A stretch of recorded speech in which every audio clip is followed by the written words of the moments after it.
La mia posizione in sintesi è questa. Ovviamente io non posso prescindere da quel poco, quel tanto che so sul piano tecnico-giuridico, diciamo. E da questo punto di vista, ed è questo che mi è stato chiesto tra l'altro di dire, da questo punto di vista io ritengo che oggi come oggi non sia possibile, a prescindere da quello che la politica può decidere, ma ripeto, sul piano strettamente giuridico-costituzionale, intraprendere un'azione di carattere formale, in sostanza approvare una legge oppure fare, che so io, norme regolamentari o d'altro e impegnare spese.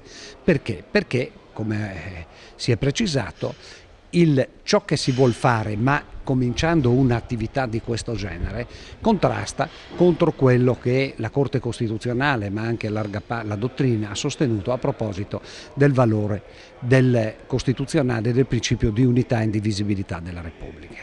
Però io sono dell'opinione che nulla vi si possa dire se ci togliamo dal titolo quinto, tanto per intenderci, che adesso anche la gente comune sa che cosa vuol dire, dalla funzione legislativa, amministrativa, eccetera, eccetera. E invece valorizziamo che cosa? In modo secco l'articolo 21, che è libertà di manifestazione del pensiero. Allora, io penso che nessuno possa impedire ai veneti di manifestare liberamente il proprio pensiero.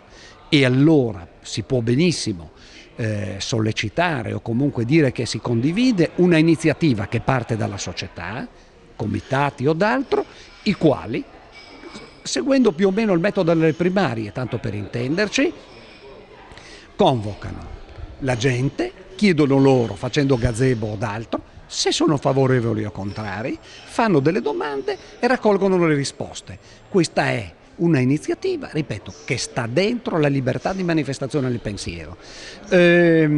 Non si va oltre nulla, anzi direi che chiunque ritenesse di vietarla sarebbe un liberticida estremo.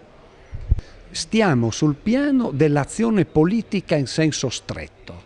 Non ci facciamo imbrigliare dalle formalismi giuridici, da poteri, e da questo punto di vista si deve dire che il Consiglio può manifestare, ripeto, la sua opinione, che è di interesse a sapere che cosa il cittadino pensa. Guardi che ci siamo in queste condizioni gravi di difficoltà, È uno dei momenti di crisi proprio del nostro sistema attuale, e perché i rappresentanti e comunque la politica non vuole sentire che cosa pensano i cittadini. Lasciamo stare adesso questo oggetto specifico, dove ognuno, rispetto al quale uno può dire quello che vuole. Chi è contrario va e dice: io sono contrario, io potrei essere contrario, ma dato che sono un liberale penso che tutti abbiano il diritto di dire quello che pensano, anche perché dopo sono informato sull'aria che tira, come si dice, per non scoprire ad un certo punto che vi sono tensioni, vi sono malesseri che io avrei potuto canalizzare con intelligenza se avessi saputo prima quello che invece sono stato costretto a intendere dopo. E poi c'è una curiosità. Io non sono sicuro che ottenga la maggioranza questa domanda, oppure ci potrebbe essere anche una maggioranza straordinaria e schiacciante. Che cosa può voler dire? Non è mica che si stacca domani il Veneto e non si fa non so che cosa, ma Roma sa che c'è un territorio nell'ambito del quale si manifestano si danno queste indicazioni.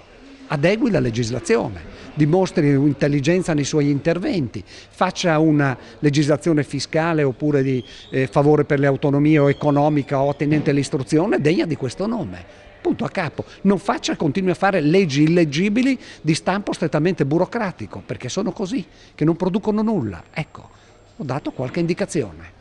Questo può anche determinare uno a dire: io me ne voglio andare se fate politica in questo modo.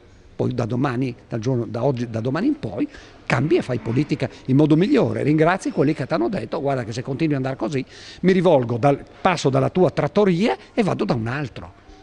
Non mi pare che sia sconvolgente, ma politicamente è il cuore della vita insieme, della dinamica delle istituzioni.